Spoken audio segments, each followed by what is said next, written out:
Halo guys, perkenalkan nama saya Fania Setro Azizah dengan NIM A1B124123. Saya merupakan mahasiswi Pendidikan Bahasa dan Sastra Indonesia.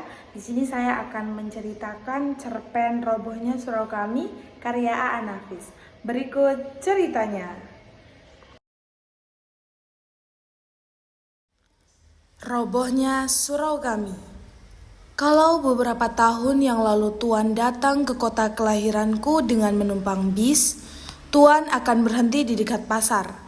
Maka kira-kira sekilometer dari pasar akan sampailah Tuan di jalan kampungku. Pada simpang kecil ke kanan, simpang yang kelima membeloklah ke jalan sempit itu.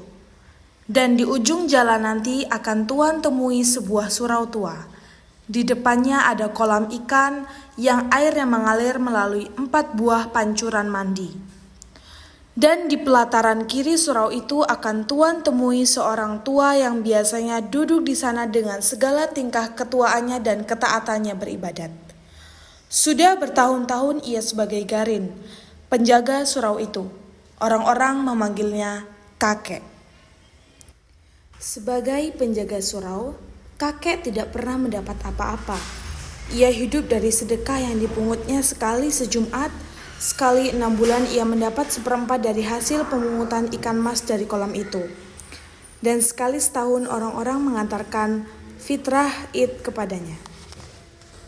Tetapi sebagai garin, ia tak begitu dikenal. Ia lebih dikenal sebagai pengasah pisau, karena ia begitu mahir dengan pekerjaannya itu.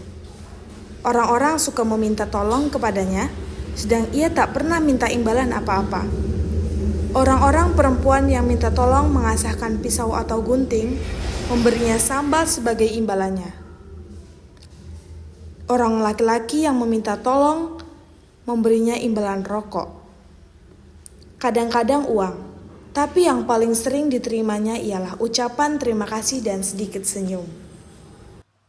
Tapi kakek ini sudah tidak ada lagi sekarang. Ia sudah meninggal dan tinggallah surau itu tanpa penjaganya. Hingga anak-anak menggunakannya sebagai tempat bermain, memainkan segala yang disukai mereka. Perempuan yang kehabisan kayu bakar sering suka mencopoti papan dinding atau lantai di malam hari. Jika Tuan datang sekarang, hanya akan menjumpai gambaran yang mengesankan suatu kesucian yang bakal roboh. Dan kerobahan itu kian hari kian cepat berlangsungnya. Secepat anak-anak berlari di dalamnya, secepat perempuan mencopoti pekayuannya, dan yang terutama ialah sifat masa bodoh manusia yang sekarang, yang tak hendak memelihara apa yang tidak dijaga lagi. Dan biang keladi dari kerobohan ini ialah sebuah dongengan yang tak dapat disangkal kebenarannya. Beginilah kisahnya. Sekali hari aku datang pula mengupah kakek. Biasanya kakek gembira menerimaku, karena aku suka memberinya uang. Tapi sekali ini kakek begitu muram. Di sudut benar, ia duduk dengan lututnya menegak menopang tangan dan dagunya. Pandangannya sayu ke depan, seolah-olah ada sesuatu yang mengamuk pikirannya. Sebuah belek susu yang berisi minyak kelapa, sebuah asahan halus, kulit sol panjang, dan pisau cukur tua berserakan di sekitar kaki kakek. Tidak pernah aku melihat kakek begitu durja, dan belum pernah salamku tak disahutinya, seperti saat itu. Kemudian aku duduk di sampingnya, dan aku jamah pisau itu. Dan aku tanya kakek, "Pisau siapa, kek?" "Ajo Sidi." "Ajo Sidi?" Kakek tak menyahut. Maka aku ingat Ajo Sidi, si pembual itu. Sudah lama aku tak ketemu dia. Dan aku ingin ketemu dia lagi. Aku senang mendengar bualannya. Ajo Sidi bisa mengikat orang-orang dengan bualannya yang aneh-aneh sepanjang hari. Tapi ini jarang terjadi karena ia begitu sibuk dengan pekerjaannya. Sebagai pembual, sukses terbesar baginya ialah karena semua pelaku-pelaku yang diceritakannya menjadi model orang untuk diejek dan diceritakannya menjadi pameo di akhirnya. Ada-ada saja orang-orang di sekitar kampungku yang cocok dengan watak pelaku-pelaku ceritanya. Ketika sekali ia menceritakan bagaimana sifat seekor katak, Dan kebetulan ada pula seorang yang ketagihan menjadi pemimpin berkelakuan seperti katak itu. Maka untuk selanjutnya, pimpinan tersebut kami sebut pimpinan katak. Tiba-tiba aku ingat lagi pada kakek dan kedatangan Ajusidi kepadanya. Apakah Ajusidi telah membuat bualan tentang kakek? Dan bualan itukah yang mendurjakan kakek? Aku ingin tahu. Lalu aku tanya ke kakek lagi. Apa ceritanya, kek? Siapa? Ajosidi. Kurang ajar dia, kakek menjawab. Kenapa? Mudah-mudahan pisau cukur ini yang kuasah tajam-tajam ini menggoroh tenggorokannya. Kakek marah. Marah? Ya. Kalau aku masih muda, tapi aku sudah tua. Orang tua menahan ragam, sudah lama aku tak marah-marah lagi. Takut aku kalau imanku rusak karenanya. Ibadatku rusak karenanya. Sudah begitu lama aku berbuat baik, beribadat, bertawakal kepada Tuhan. Sudah begitu lama aku menyerahkan diri kepadanya. Dan Tuhan akan mengasihi orang yang sabar dan tawakal. Ingin tahunku dengan cerita Ajusidi yang memurungkan kakek menjadi pemuncak. Aku tanya lagi kakek. Bagaimana katanya, kek? Tapi kakek diam saja. Berat hatinya bercerita barangkali, karena aku telah berulang-ulang bertanya. Lalu ia yang bertanya kepadaku. Kau kenal padaku, bukan? Sedari kau kecil aku sudah di sini. Sedari mudaku, bukan? Kau tahu apa yang kulakukan semua, bukan? Terkutukkan perbuatanku. Dikutiki Tuhankah semua pekerjaanku? Tapi aku tak perlu menjawabnya lagi. Sebab aku tahu, kalau kakek sudah membuka mulutnya, dia tak akan diam lagi. Aku biarkan kakek dengan pertanyaannya sendiri. Sedari mudaku aku di sini, bukan? Tak kuingat punya istri, punya anak, punya keluarga seperti orang lain, tahu? Tak kupikirkan hidupku sendiri. Aku tak ingin cari kaya, bikin rumah, segala kehidupanku, lahir batinku, kuserahkan kepada Allah Subhanahu wa Ta'ala. Tak pernah aku menyusahkan orang lain. Lalat seekor pun enggan aku membunuhnya. Tapi kini aku dikatakan manusia terkutuk. Umpan neraka. Marahkah Tuhan kalau itu yang kulakukan sangkamu? Akan dikutukinya aku kalau selama hidupku aku mengabdi kepadanya? Tak kupikirkan hari esokku, karena aku yakin Tuhan itu ada dan pengasih dan penyayang kepada umatnya yang tawakal. Aku bangun pagi-pagi, aku bersuci, aku pukul beduk membangunkan manusia dari tidurnya, supaya bersujud kepadanya. Aku sembahyang setiap waktu, aku puji-puji dia, aku baca kitabnya. Alhamdulillah kataku bila aku menerima karunia-Nya. Astaghfirullah kataku bila aku terkejut. Masya Allah kataku bila aku kagum. Apa salahnya pekerjaan itu? Tapi kini aku dikatakan manusia terkutuk. Ketika kakek terdiam agak lama, aku menyelakan tanyaku. Ia katakan kakek begitu, kek? Ia tak mengatakan aku terkutuk, tapi begitulah kira-kiranya. Dan aku melihat mata kakek berlinang. Aku jadi belas kepadanya. Dalam hatiku, aku mengumpati Ajusidi yang begitu memukuli hati kakek. Dan ingin tahuku menjadikan aku nyinyir bertanya. Dan akhirnya kakek bercerita lagi. Pada suatu waktu, kata Ajusidi memulai. Di akhirat Tuhan Allah memeriksa orang-orang yang sudah berpulang.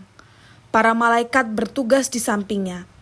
Di tangan mereka tergenggam daftar dosa dan pahala manusia. Begitu banyak orang yang diperiksa, maklumlah di mana-mana ada perang. Dan di antara orang-orang yang diperiksa itu ada seorang yang di dunia dinamai Haji Saleh. Haji Saleh itu tersenyum-senyum saja, karena ia sudah begitu yakin akan dimasukkan ke dalam syurga. Kedua tangannya ditompangkan ke pinggang sambil membusungkan dada dan menekurkan kepala ke kuduk.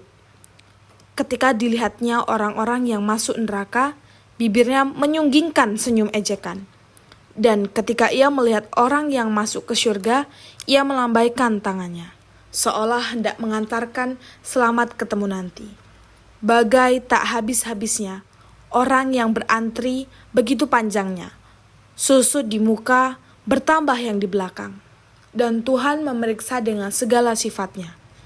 Akhirnya, sampailah giliran Haji Saleh. Sambil tersenyum bangga, ia menyembah Tuhan. Lalu Tuhan mengajukan pertanyaan pertama. Engkau, aku Saleh, tapi karena aku sudah ke Mekah, Haji Saleh namaku. Aku tidak tanya nama. Nama bagiku tak perlu. Nama hanya buat engkau di dunia.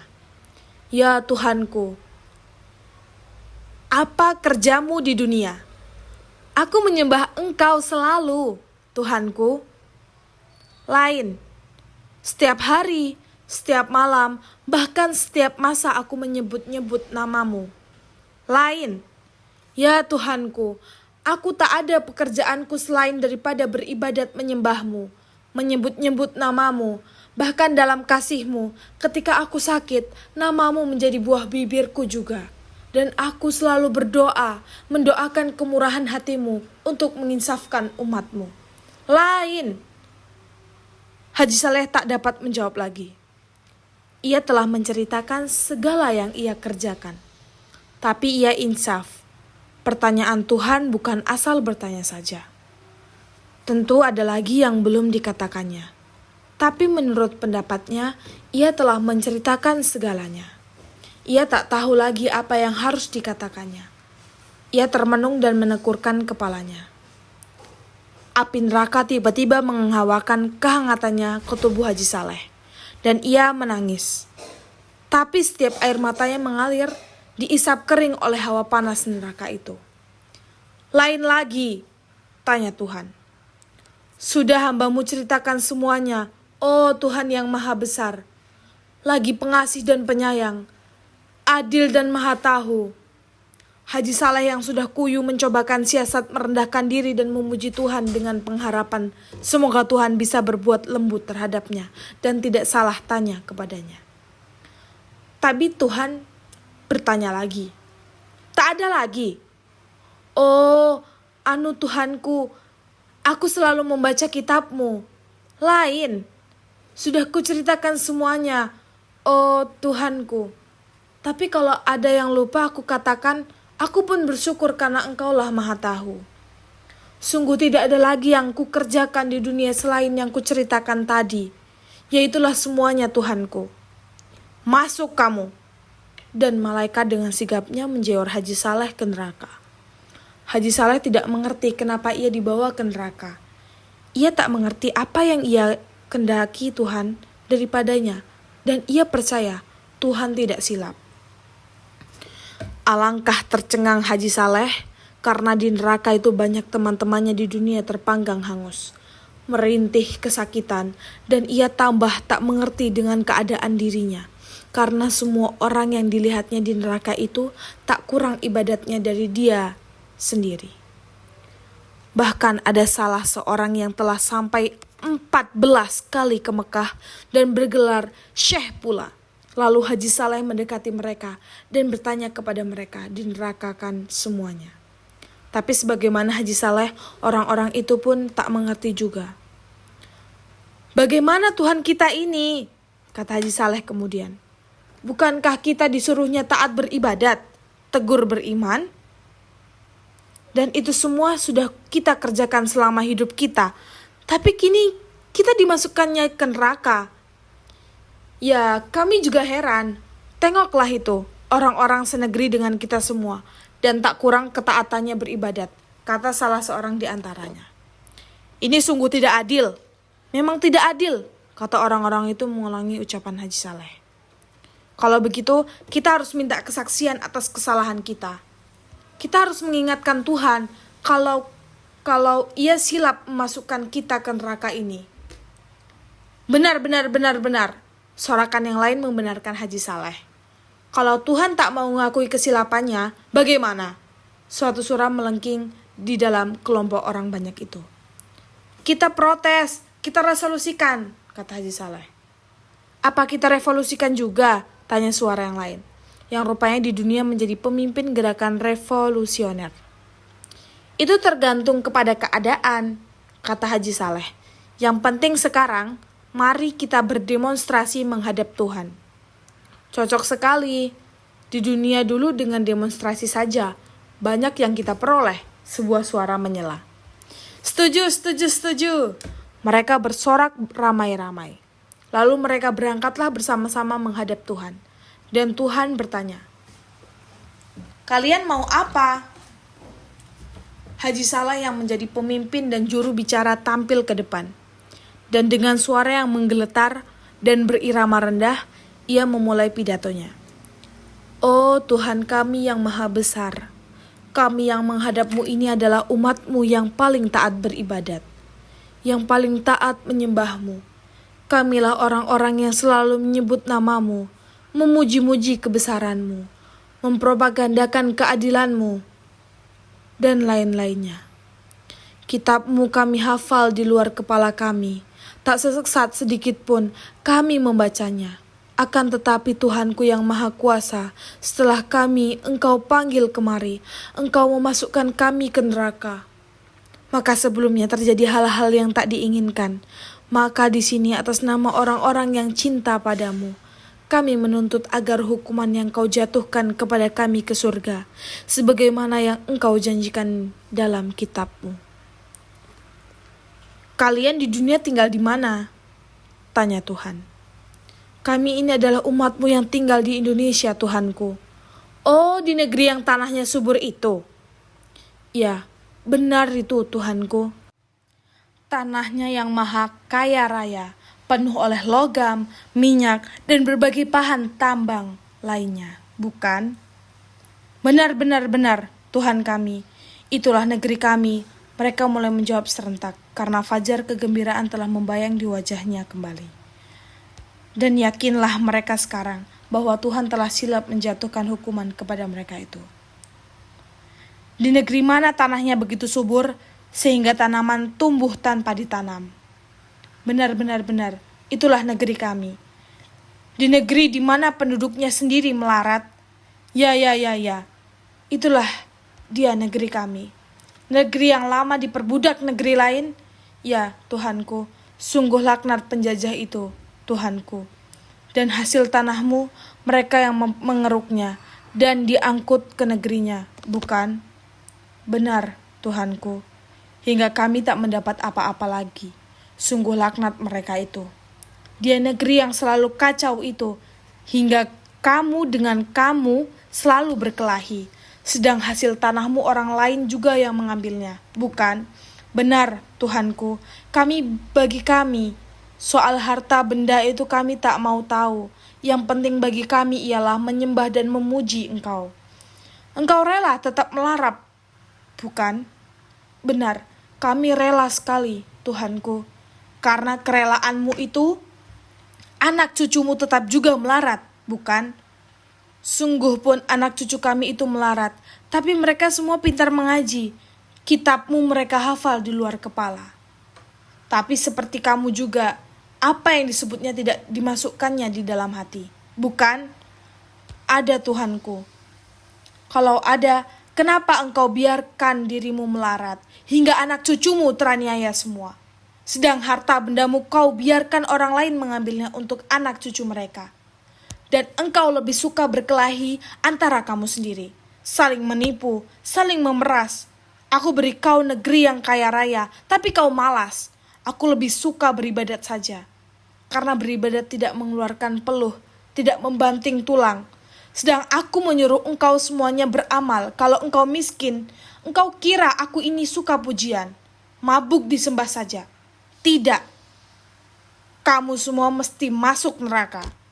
Hai malaikat, halaulah mereka ini kembali ke neraka, letakkan di keraknya." Semua menjadi pucat. Pasi tak berani berkata-kata apa lagi. Tahulah mereka sekarang apa jalan yang diridhoi Allah di dunia. Tapi Haji Saleh ingin juga kepastian apakah yang akan dikerjakannya di dunia itu salah satu atau benar.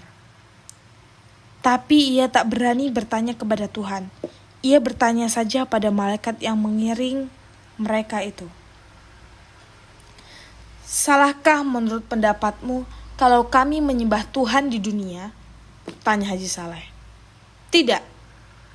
Kesalahan engkau karena engkau terlalu mementingkan dirimu sendiri. Kau takut masuk neraka. Karena itu kau taat sembahyang. Tapi engkau melupakan kehidupan kaummu sendiri. Melupakan kehidupan anak istrimu sendiri. Sehingga mereka itu kucar kacir selamanya. Inilah kesalahanmu yang terbesar. Terlalu egoistis. Padahal engkau di dunia berkaum, bersaudara semuanya. Tapi engkau tak mempedulikan mereka sedikit pun. Demikianlah cerita Ajosidi yang kudengar dari kakek. Cerita yang memurungkan kakek. Dan besoknya ketika aku mau turun rumah pagi-pagi, istriku berkata apa aku tak pergi menjenguk. Siapa yang meninggal? Tanyaku kagut. Kakek. Kakek? Ya, tadi subuh kakek kedapatan mati di suraunya dalam keadaan yang mengerikan sekali. Ia menggoroh lehernya dengan pisau cukur. Astaga, Ajosidi punya gara-gara, kataku seraya cepat-cepat meninggalkan istriku yang tercengang-cengang.